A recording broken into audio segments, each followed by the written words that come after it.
E convidamos para a primeira palestra do painel 2 o professor Dr. Frank Wolak. O Dr. Frank Wolak é professor titular de Economia na Universidade de Stanford, especialista no estudo de concorrência e regulamentação em indústrias de rede, tem vasta experiência na supervisão regulatória de mercados de eletricidade, tendo atuado em um grande número de países. Ele formou-se na Universidade de Rice e obteve o título de mestre em matemática aplicada e de doutor em economia pela Universidade de Harvard. Conforme disse o Richard há pouco, no final da palestra nós teremos um espaço para perguntas e respostas, enfim. Desde já, nossas recepcionistas estão à disposição para receber as fichas com as perguntas anotadas. Essas fichas encontram-se dentro dessas pastas que os senhores receberam lá na recepção ou nas mãos também das nossas recepcionistas. Basta levantar a mão que uma delas chega até você. E agora vamos receber o professor Dr. Frank Wolak.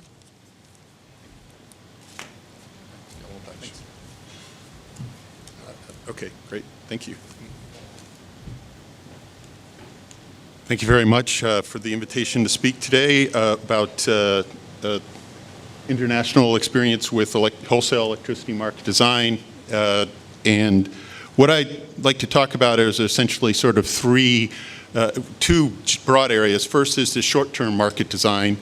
And essentially, I guess what I would say here is that in the United States, we've evolved considerably since the start of restructuring in the late 1990s, and there's been an increasing amount of standardization. I'd like to think that's because of the fact that we've learned what works and what doesn't work.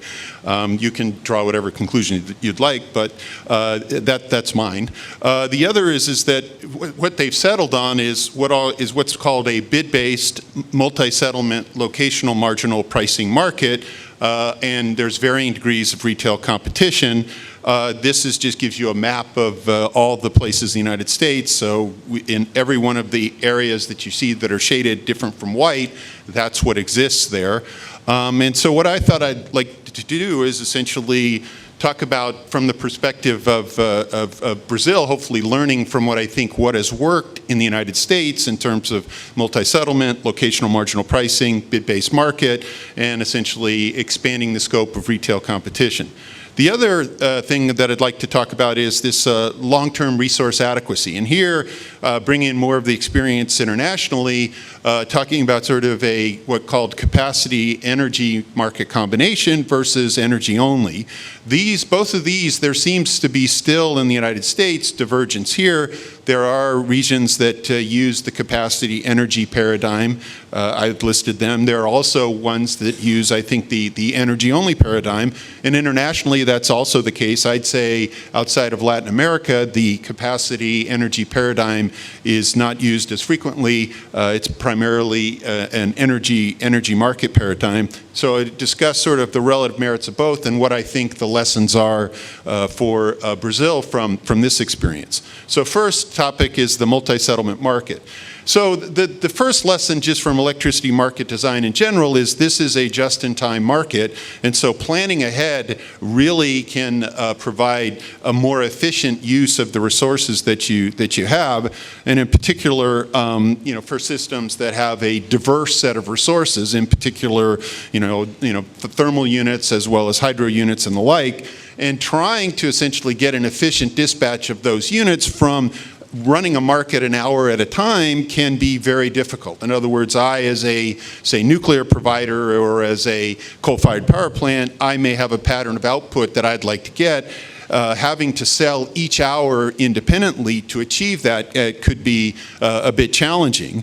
And so what's happened is that in the United States, as we've transitioned to this day-ahead forward market, where what's happened is I have a two-part bid, essentially a bid for my startup and no-load cost, as well as for my energy offer curve.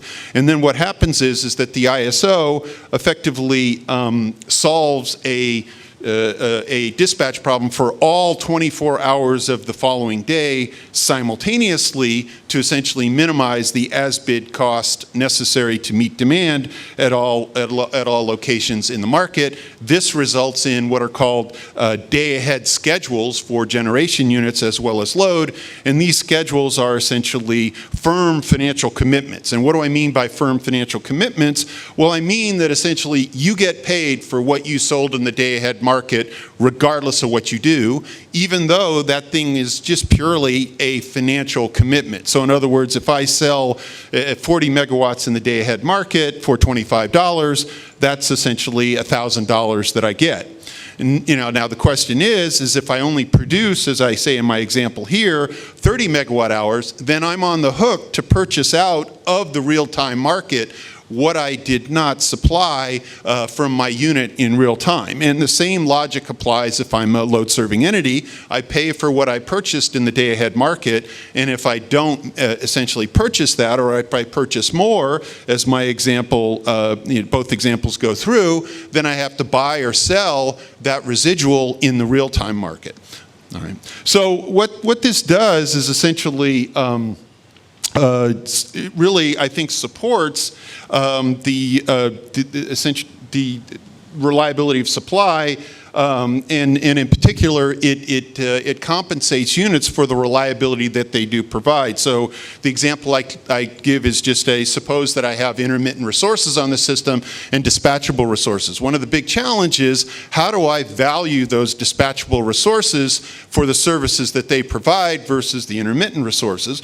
Well, in a multi-settlement market, it just sort of naturally does that, even though it's paying both resources the same price in both markets. So take the example as I gave where the wind unit, that essentially it schedules more than in the day-ahead market, and essentially it produces less in real time, and therefore must essentially purchase out of the real-time market what it failed to provide in real time. And the example that I show you is that the dispatchable unit, because it is able to dispatch up when the wind units don't show up, it gets a higher average price than does the intermittent wind unit, even though in both of the markets the units are effectively selling for the same price. Okay, so as we say that this is in some sense the multi-settlement market is rewarding the dispatchability of the thermal unit. We can take the opposite example of saying, okay, the wind units produce more than they were scheduled to produce,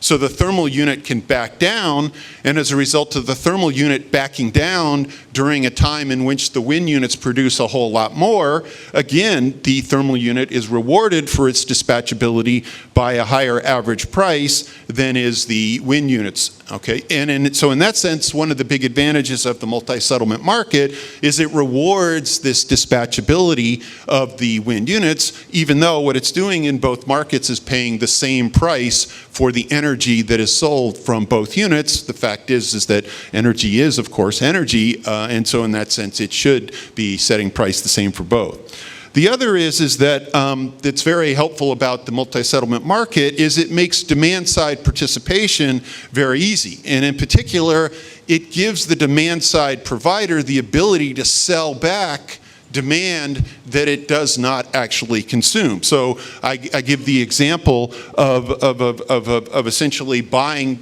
a certain amount in the day-ahead market and then effectively not consuming it in real time, which is the equivalent of actually selling that power back in the real-time market and rewarding the the provider for essentially reducing its demand.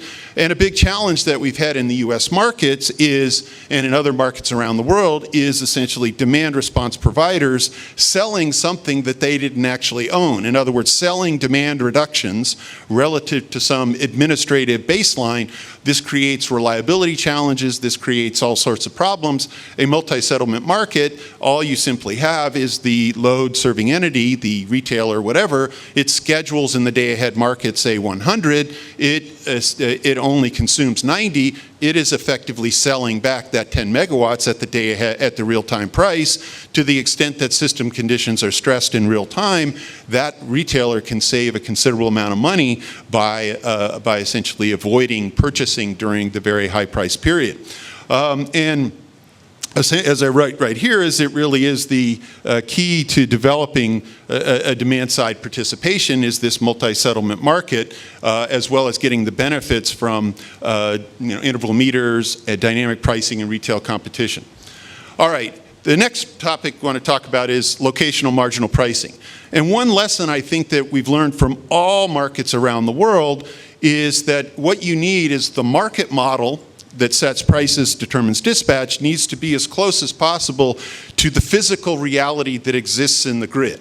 If it doesn't, then market participants can certainly take actions to effectively profit from the fact that that they know eventually the physical realities of the grid are going to dominate. And I give a bunch of examples here, the so-called negative reconciliation payments that are necessary in the Colombian market to essentially account for the fact that the single zone that they set price for the entire country is not exactly right because of the finiteness of the transmission network or because of the availability of other operating constraints. In the case of Australia, there is a constrained on and constrained off generation within a given zone. The Australian market runs basically on effectively zones being the states of the country.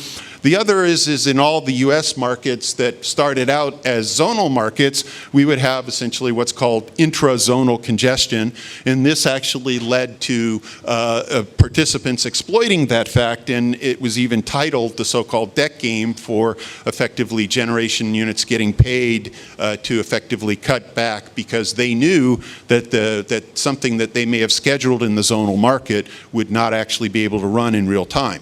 Well, the advantage of the LMP market is that it's not going to essentially, limits as much as possible the difference between the market model and essentially the pricing and actual operation of the transmission network. So what this means is that you're not going to get these infeasible schedules in the day-ahead market. You are going to get a schedule from generation units that is very likely to be able to run in real time.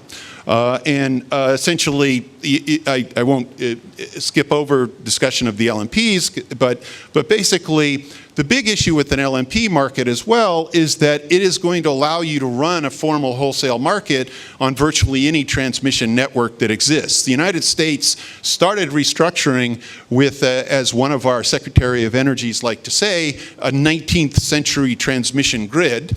There are reasons in the question and answer we can get into why that was the case, but basically what that meant was we had lots of intrazonal congestion, we had lots of local market power issues in the market before the transition to LMP. The Europeans sort of took a different approach, but the reason they could take a different approach is because of the fact that most of the European markets started from the state-owned company, which had, if anything, probably an overbuilt transmission network, so there was very little opportunities for congestion within the zone, i.e. going back to the initial point that I made, the agreement between the market model, i.e. the single zone for the country, and the actual configuration of the grid was very good because simply they had built a lot of transmission capacity in the former vertically integrated state-owned monopoly regime. But as I said, the successful zonal design requires that, and essentially the big failure of the U.S. zonal market designs was the fact that effectively that did not exist. So for example, in California, as well as in ERCOT, the Texas market, and New England, which were all zonal markets to start, there wasn't this commitment that, look, we will build sufficient transmission so that within each zone, the frequency of intrazonal congestion will be very low, and so therefore, the agreement between the market model and the configuration of the grid will be very close. All right. So the other is as I said, is that an LMP, the advantage is it can be used to operate virtually any transmission network that you'd like, and essentially the only thing that you're going to certainly need is some essentially local market power mitigation mechanisms, but as I said, you don't need what you need with the zonal market, which is this commitment to essentially build sufficient transmission to make everything equally effective, all units in the zone equally effective at meeting load in that zone. And this has an very interesting implication, which essentially says that what is the optimal configuration of the transmission network depends very much on the pricing mechanism that you use. If you're going to go to a zonal market design, you're going to need to make much more transmission investments. If you're going to go with a nodal market design, you're going to need less transmission investments, perhaps, in order to have an effective market with a nodal market design. Okay, so these are just some examples of where the LMP market, I think, can effectively increase system reliability and market efficiency, in that the first and foremost is the fact that you won't get a day-ahead schedule that deviates very significantly from what actually can operate in real time. And so this will make the market participants focus on just how do I make money selling energy in real time, not how will I make money exploiting the difference between the configuration of the grid and the market model that you use. The other is LMPs essentially will provide very strong signals for local scarcity. That, in other words, if there's a local scarcity in the grid, the price can get extremely high to reflect that fact. And in particular, you can get prices from LMP markets that are above the highest offer price at that location. And you can get prices in the LMP markets that are below the lowest offer price at that location. And those are really what are providing strong signals for loads to come to those locations, or loads to increase consumption at those low price locations and reduce their consumption at those high price locations. All right. So just to give you a real world example of the benefits of LMP, California switched to an LMP market on April 1, 2009. And what we did is looked at essentially what happens as a result of that. So they switched from a multi-settlement bid-based LMP market from the zonal market design that previously exists. What we did is we looked at essentially using data from the ISO, we looked at how much heat energy was used to produce the thermal energy that was actually supplied to the grid. And we also looked at the cost associated with that. And to get that cost, we took the heat energy multiplied by the price of natural gas that we knew from the market. We knew of startup costs and what the costs of starting the units are. It's all described in the paper that I've cited right there. And what we found was that controlling for the total amount of thermal output that was produced in an hour in the ISO, California ISO system, we found that essentially the transition from zonal to LMP resulted in a savings of about 2% each hour in terms of the total heat energy used, as well as in the total variable cost associated with dispatching the system. That's just simply achieving, if you like, a more efficient configuration of the thermal units throughout the 24 hours of the day to effectively meet what was the residual left over after, say, the intermittent resources were being used and other resources were being used. And so essentially, we both savings in terms of cost as well as heat energy used. So the joke I like to say is that not only is LMP cost effective, but it is green because it reduced the amount of thermal energy necessary to produce the same amount of aggregate output from the thermal units. So could Brazil do this? My answer is yes. I think they'd be rather straightforward. Their software exists.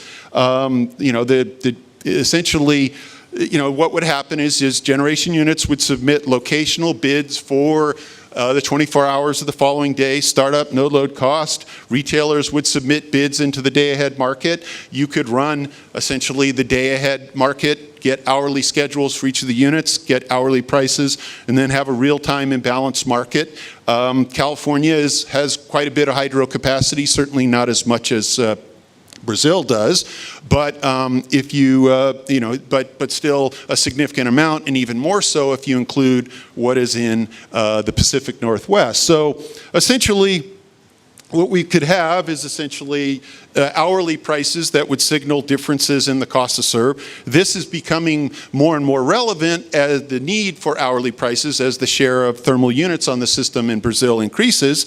The other is you could have locational prices to reflect both transmission constraints and, even more important, just relevant operating constraints. And in particular, one such operating constraint could be the constraints on the hydro river systems. So in other words, we have constraints on how the units that can operate across those river systems, you can build that exactly into the LMP dispatch process. And so, as we said, what we could get is certainly day-ahead forward market to allow more efficient dispatch of the long start units. Essentially, the other thing that you could do with this LMP market is you can integrate the system operation with the market operation, largely because the LMP process is exactly what is being used to dispatch the system. So you only need a combined system market operator. You don't need two separate ones.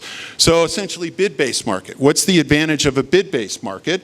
Well, the difference is just simply that the market price is now going to be the highest offer that someone submits, not the highest variable cost. There's now would no longer need to be this mathematical program that gets solved to determine the opportunity cost of water. That would be the result of, in fact, the bids and offers of all the market participants in Brazil. And the other thing that I should say is that this sort of transition from cost-based market to bid-based market has actually occurred in the United States. In particular, PJM market was, during its first year, operated as a cost-based market. As people got more familiar with how the market would work, it then transitioned to a bid-based market. One of the advantages, as I said, of a bid-based market is that you're in many ways, sort of removing a lot of the political economy aspect. You're allowing the market participants, through their willingness to supply, to determine what prices are, rather than essentially perhaps the administrative process determining what the market price is. But one of the big things that's important, and I just want to emphasize, is that bid-based markets, yes, there are, and I as a Californian know very well, without a proper design, a bid-based market can result in the exercise of substantial unilateral market power. But one of the things we've certainly learned in the United States is there are effective mechanisms to address this. And these are basically fixed price forward contract coverage of final demand by retail consumers. Check, Brazil has that. The other is bid caps on the short-term market. The other is that essentially potentially a price cap. And finally, local market power mitigation mechanisms. So with those four things in place, and in particular, the biggest one is what Brazil already has, which is a very high level of fixed price forward contract coverage of final demand. A bid-based market really doesn't have, I think, significantly more opportunities for suppliers to implement large wealth transfers, but has a lot of the benefits that I'd like to discuss. Which is, so, essentially, what can happen is that, as I said, this does is essentially decentralizes, if you like, the dispatch of generation units with the potential prices reflecting, if you like, the aggregate willingness to pay or consensus willingness to pay or receive and sell water. Essentially what happens is you get this nice aggregation of information about hydrological conditions versus just simply the solution to a mathematical programming problem, say, based on historical conditions, which we certainly know is unlikely to be correct, and therefore has this, incentive to intervene to override what the mathematical program might provide. So one of the issues I think is very important to address is this idea that it's often claimed that the reason Brazil must have a cost-based dispatch is because of these river system hydro units that need to be essentially operated in a certain manner, and only a math program can do that. Well, as I said earlier, you can actually build in whatever operating constraints you'd like for the hydro system. The other is there's this, what we call in economics, the Coase theorem, which essentially says that if property rights are well defined, players can essentially negotiate to achieve the most efficient solution.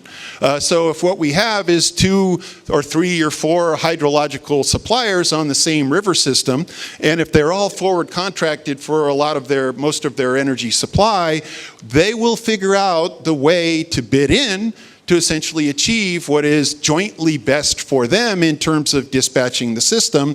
And so essentially this problem can be easily decentralized, easily solved, and in addition, if you're really worried, you can actually build the constraints in to the LMP pricing process and price them. So in other words, if, say, one hydro supplier wants to supply more water, he's going to receive a very low price because that constraint will be binding, and that constraint will effectively require that he gets a low price. He probably doesn't want that, so he will dispatch, hopefully in a more efficient manner.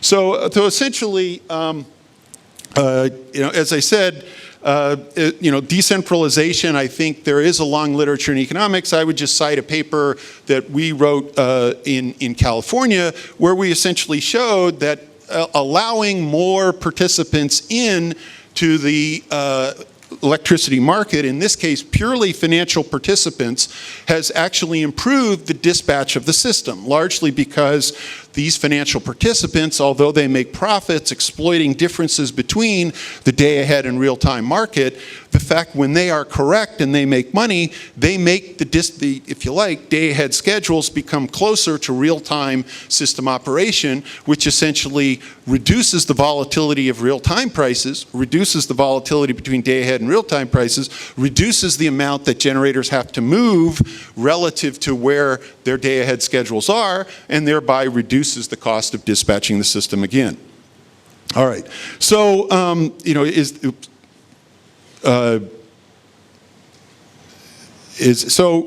I said, the last point just wanted to make is, look here, skipping a bit more. So, the big issue here, as we said, is that the current market is using this sort of stochastic dynamic program. The bid-based market essentially would eliminate the need to specify this stochastic dynamic program. And one of the big issues is there's this strong incentive to put the cost of deficit parameter very low. This is also not unique to Brazil. The cost of deficit parameter in Chile is also very low. This has the very politically beneficial outcome that it keeps the price of power very low, but it also has the very challenging outcome that it can increase the frequency and magnitude of shortages. And so, one of the big questions that you can eliminate if you have the bid-based market is the need for this, because now it is the willingness to supply of participants rather than this administratively set parameter that is determining whether or not the hydro units operate. All right. So, and this has the benefit that I think one of the things that we've seen in a number of the markets that are bid-based is they are very good at essentially managing the shortage conditions. They are, what they typically tend to do is reward those units that are there, able to supply power during those shortage conditions. And if all retailers are adequately contracted, the only difference is that the suppliers that are over-contracted relative to the energy they provide, they are subject to difference payments. The suppliers that are under-contracted and supplying the additional power, they are being paid, but consumers are protected by the fact that they have adequate fixed-price contracting for their retail load, and so you just move right through the low water conditions without a need for administrative intervention or without the need for essentially shortage periods curtailing demand. All right, so the other issue with respect to bid-based markets is this idea of participation of state-owned firms. And the nice thing there is that if there are state-owned firms in a bid-based market, they have to compete, they have to submit bids. This is going to exercise discipline on them in terms of how they operate it. And the other, as I said here, is that a bid-based dismax makes it much more difficult for government to intervene in the price-setting process, and in particular, adjusting the cost of shortage parameter. The other is the fact of using sort of reliability constraints that aren't potentially priced in order to essentially manage potential shortfalls. The example I give in Brazil is the so-called risk aversion curve. A curve is one such example. So, as I said, just the last bit on this is that I'll leave it to the discussion, fuller discussion in the paper. So the next point is just retail competition, and here what I want to talk about is there is a very intimate, at least the way I like to think about it is there's three things that you want to think about in terms of expanding the scope of retail competition. First is technology, is that what you need is the ability to measure the demand with a high level of spatial granularity at the customer's premises. If you have just conventional meters, I think the argument for retail competition gets much less. Largely because what you have to do is you do what's called load profile billing, where you effectively use a standardized load shape to essentially allocate the customer's hourly demand or weekly demand to the various periods within the month. And this really doesn't provide much incentive for people to reduce their demand. And so as we said, is that if there are interval meters, we can essentially, it's hard to see why you can't essentially do what's called charge the customer, the customer's retailer, the actual cost to serve that customer in that hour.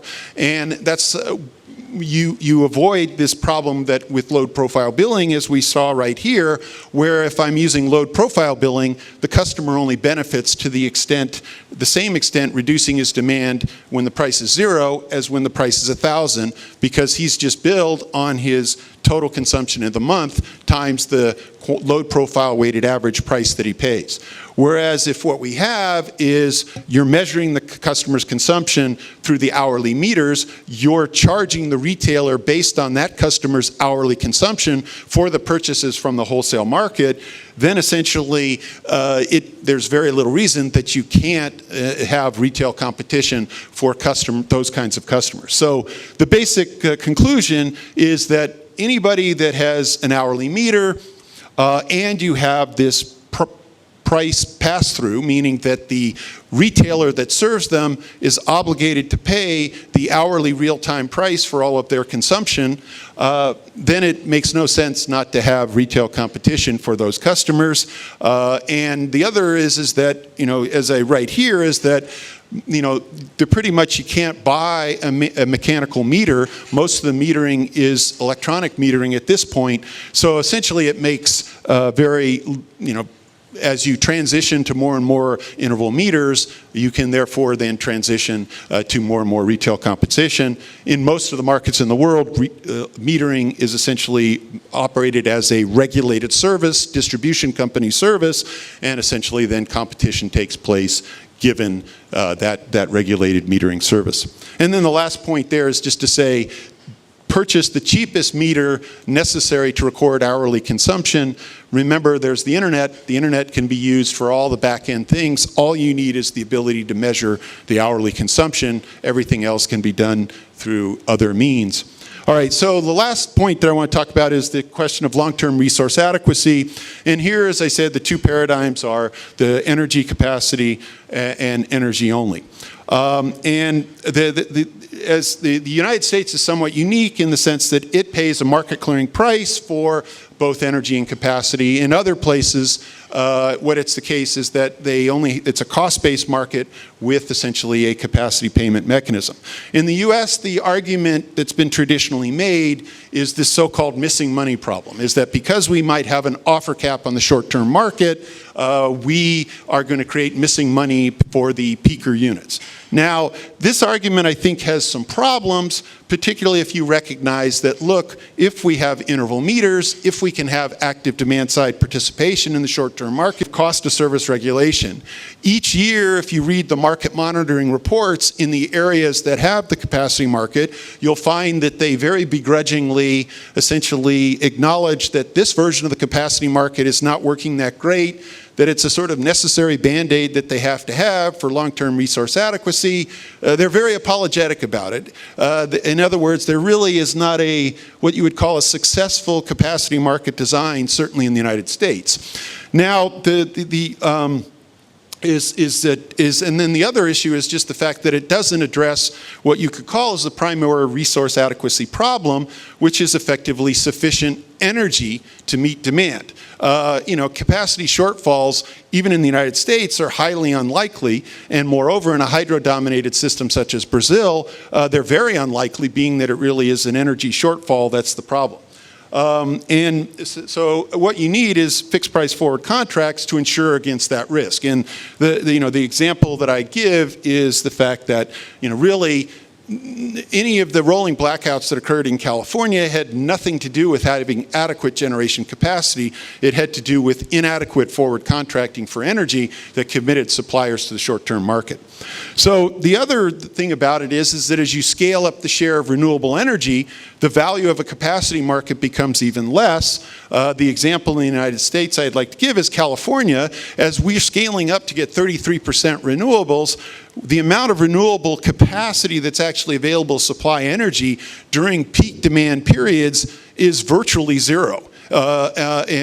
Particularly for the wind units. In particular, during the very hot day that there is no wind, you're not getting any energy from the wind capacity that exists there. True, you're probably getting more from the solar capacity, but there's also a degradation in solar PV production when the temperature is higher. So essentially, again, you're not addressing the primary reliability concern. So the simple idea is that the capacity versus energy-only paradigm, I guess the argument that I would make on that is that certainly from the United States, there has not been found a well-functioning capacity market. The energy-only markets appear to be working very well. The other idea of the fact is that, yes, they do require a very high level of fixed-price forward contract coverage of final demand. And okay, so what are the lessons for Brazil? Well, so let me just go through them quickly. So essentially, the first one would be instead of having a low cost of deficit parameter and a capacity market, why not just eliminate the capacity market, raise the cost of deficit parameter to a level that the expected revenues exactly compensate for the revenues to the generation sector that used to come from the capacity payment. This has the advantage, as we discussed in this paper, looking at the case of Chile, of essentially more conservative use of water, lower frequency of shortages, increased payments to a share of the payments going to the generation that actually provide reliability, the thermal generation, greater rewards for demand reduction because during high price periods, you're getting higher price periods for energy as a result of the higher cost of deficit, greater reward for both generators to be available and loads to go away. And the aggregate cost to consumers is exactly the same because what you've done is you've ensured that the generation sector is just receiving the same amount of revenue. So seems to me a good way. The other is the issue of separation from the old energy and new energy auctions, I think, is an example of what may be short-term beneficial, but may not be long-term least cost. And I just show you a diagram here of saying we have the supply of new energy, we have the supply of old energy, and what happens is that the demand for old energy essentially is, say, picked to reduce the total cost of old energy, and so the small box you can see there, plus the big box that you can see there, on the other side for new energy, is lower than if you took the sum of the two boxes where you treated the same two markets as integrated. But the important thing to notice is if you look at the area underneath underneath the new energy curve and the area underneath the old energy curve, the sum of those two trapezoids is less than the sum of the two trapezoids when you're treating the two products as integrated, meaning that the area underneath the new energy curve and the area under the old energy curve, the sum of those things is less than the sum of those two areas. So essentially you are reducing the wholesale purchase cost of consumers, at least in the short term, but you're increasing the total cost that has to be recovered because you're not essentially balancing the marginal costs across the two markets as you would if you had an integrated market. So the integrated market, I think, for energy makes a lot of sense. The last bit is to move towards a standardized forward contract or futures market, where you would create essentially a product, a standardized product that, say, in the case of an LMP market, it clears against the quantity weighted average LMP in the day ahead market, for example. And then what you could have is essentially mandates for all retailers to purchase this standardized contract at various horizons to delivery. What you can do as the market operator is change the percentages of demand at the various horizons as you become concerned about reliability. And essentially the advantage here is that you don't have to have a capacity requirement. You simply let the market figure out how much capacity is needed to serve demand. And the other is that with the integrated market, futures market, standardized futures market, you're increasing liquidity. You're essentially providing retailers with essentially this hedge, so they are protected against short-term price volatility, but effectively you're essentially now allowing it, as I said, to clear against the day-ahead market, which is going to provide very strong incentives for the retail, the suppliers that sell these forward contracts to actually fulfill the contract rather than delay. If they've sold the contract and the expiration date comes, they are on the hook to buy out of the short-term market to essentially replace what they didn't supply from their forward contract. So, so the example with this high level of fixed price forward contract coverage, you'll get aggressive bidding in the bid-based market. You will have potentially high short-term prices, but it will just be the high short-term prices borne by the generators that are short, paid to the generators that are long, because retailers are covered through these fixed price forward contracts sold through these standardized forward market. Okay, so basically I think, as we said, multi-settlement bid-based market is the standard. I think it has realized significant benefits, as I've shown you from the example of California. I think it is feasible to implement in Brazil. I think that there are significant benefits that are likely to result. I think a bid-based market is certainly possible with the high level of forward contracting that's available. And if you are going to stay with a cost-based market, increase the cost of shortage, reduce the capacity payment. It has reliability benefits. It rewards the thermal units. It certainly seems to me rewards demand response. The last is if retail competition, interval meters, symmetric treatment, meaning the default price that the retailer has to pay to serve a customer is their actual consumption times the wholesale price. And then as we said, the idea of the standardized forward market with an integration of energy, new energy and old energy certainly seems long-term lower cost, even though it may be shorter-term lower cost in terms of procurement. Thank you.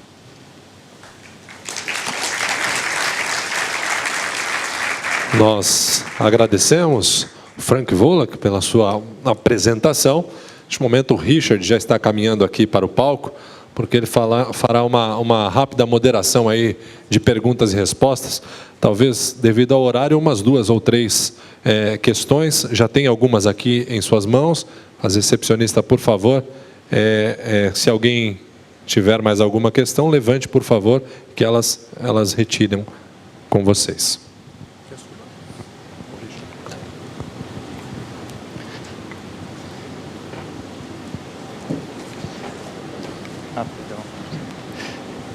A primeira pergunta é, supondo que o Brasil reconheça a necessidade de mudar para um sistema do mercado cost-based, né, baseado no custo, para um sistema bid-based, né, baseado no lance de preço, como essa mudança deve ser implementada? Quais são os principais passos? Por onde devemos começar? E qual é o horizonte, os horizontes de tempo para realizar isso?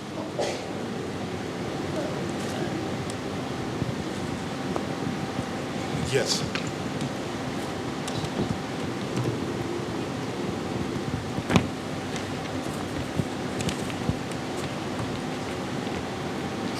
Okay, sorry. So I think, certainly you would not just, you want advanced planning, but I don't think would be particularly difficult. I think it could be something that could be accomplished in, say, a 1 to 2 year time horizon. The big thing that I would recommend is simply running, if you like, a parallel market. So what you can do, and one of the things that certainly is possible, is first just simply, if you're going to go to, say, an LMP market, you could first run the LMP market as cost-based, and then what you could do is, over time, have a sort of go-live date once everyone's familiar with how to submit their bids. People have been running in the parallel bid-based market, so the idea would be is you're running the LMP market as cost-based, you're getting LMPs, then you're having people submit bids, and then you're running the LMP market with those system conditions. You're showing the LMPs that come out, and then eventually what happens is that you just transition from the cost-based dispatch to the bid-based dispatch, and say 2 years from the date that you've initiated this process. So I mean, I think would be fairly straightforward to do, but as I said, the two things I would do is, it's transition. So first, maybe cost-based LMP, multi-settlement, then with parallel market, and then bid-based once everybody's at least comfortable and have their systems in place to actually participate. A segunda pergunta é do Bruno, da EDP. Quanta de capacidade ociosa é precisa para que preços de curto prazo não disparem em mercados hidro, eólicos e térmicos?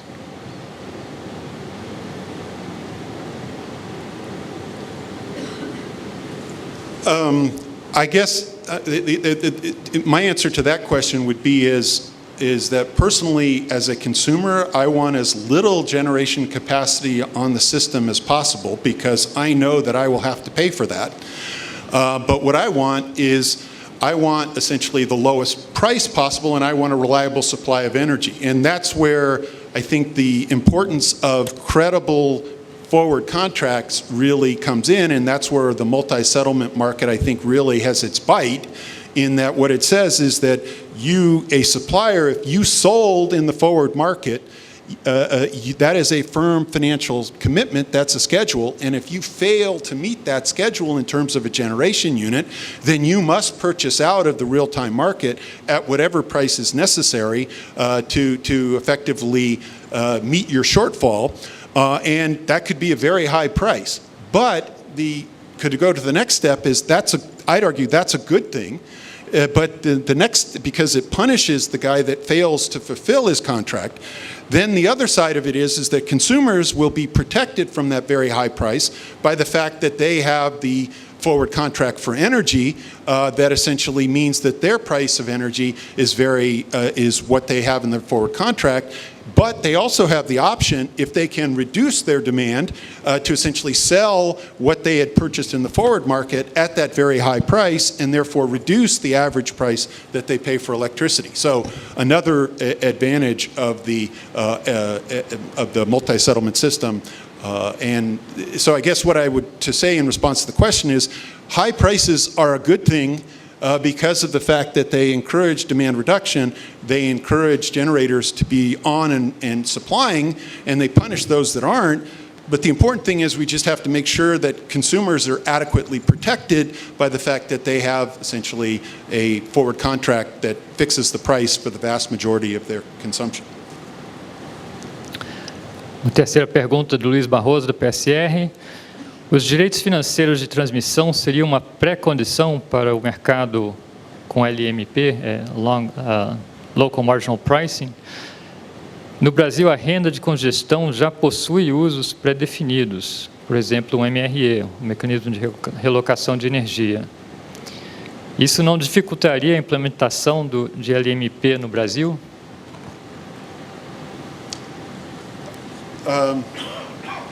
Well, bad boy, Luis. I know Luis. So, no. So but seriously, believe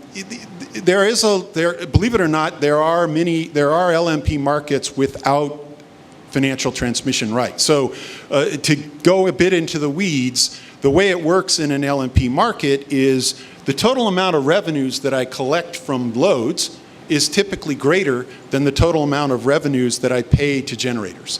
And the easiest way to see that is that think of it as generators are typically going to be located in areas where there's plenty of generation.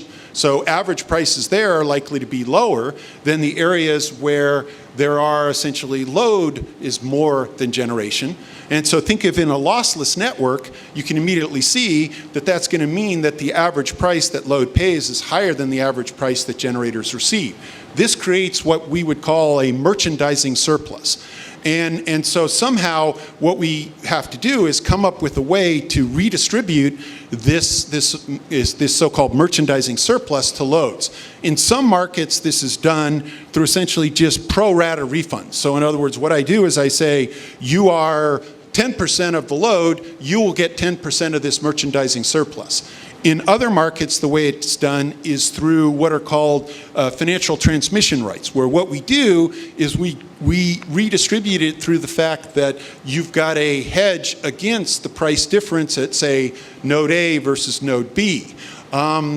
I guess my view is that that's a secondary issue as to how you would like to redistribute the congestion revenue rights or merchandising surplus, to customers. The biggest thing, though, is the advantage of LMP is the fact that you are pricing all these relevant transmission constraints. My view would be is if a market for financial transmission rights would like to evolve, it will evolve. Buyers and sellers will provide insurance against locational price risks to each other.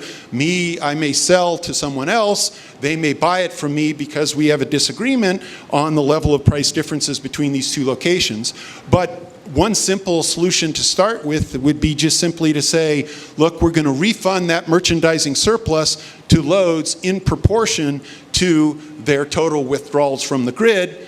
If a secondary market for financial transmission rights develops, fine, we're okay with it. People can sign those deals. But I guess I would say that I don't think that's necessarily going to be an impediment to the start of a locational marginal pricing market. Tá, finalmente, para terminar, uma rápida pergunta. O senhor falou de Local Market Power Mitigation Mechanisms. Você explicar o que é isso, como isso funciona? Sure. Okay,